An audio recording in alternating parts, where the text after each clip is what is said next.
Kabeni ni cia mwena wa Taita Taveta gĩcũa-inĩ, President Uhuru Kenyatta na munini wake William Ruto manyitĩrĩire atĩ ono magathagania gĩthurano guoka nĩ tariki 26 mweri ũyũ ta ũrĩa kĩrabangĩirwo. Sisi tuko tayari kwa uchaguzi. Aweko asiweko, sisi tuko tayari kwa uchaguzi. Na tunakubaliana na yeye ya kwamba alisema kusimama uchaguzi ama kutosimama uchaguzi ni haki yake ya kikatiba. Hapo tunakubaliana na yeye. Democracy is for all. And democracy is the will of the people. And no one individual can stand in the path of the progress of 45 million Kenyans. Kwa hivyo, sisi tunatarajia ya kwamba tarehe 26 uchaguzi utakuweko and the people of Kenya will have the right to choose and determine who their leader shall be.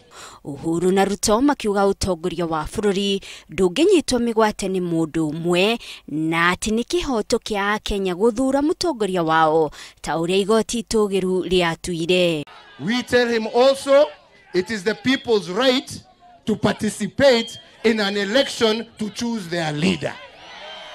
So whether you are there or not, we are proceeding to the people who have the sovereign right to elect the leader of their choice. The democratic right of 45 million Kenyans to go into elections which they have chosen.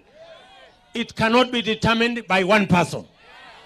Na tuko tayari vile vile kama IEBC watasema kwa sababu hakuna candidate mwingine, yule ambaye alibakia Uhuru Kenyatta atangazwe kama rais wa Jamhuri ya Kenya, hiyo pia tuko tayari. Aya eri magethie na mbere na gukirira Raila Odinga makiuga arenda kurugamia ukuria wa bũrũri.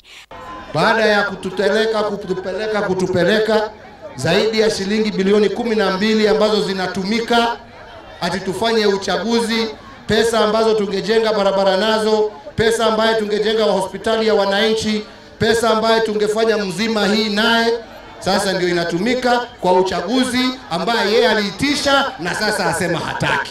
Kafere Jubilee gutafanite kabeni cia mwena wa Kaloleni Kilifi County kuha aikari gukana maikiria kura. Ngiribotera Inooro TV njĩtagwo Monica Kagoni.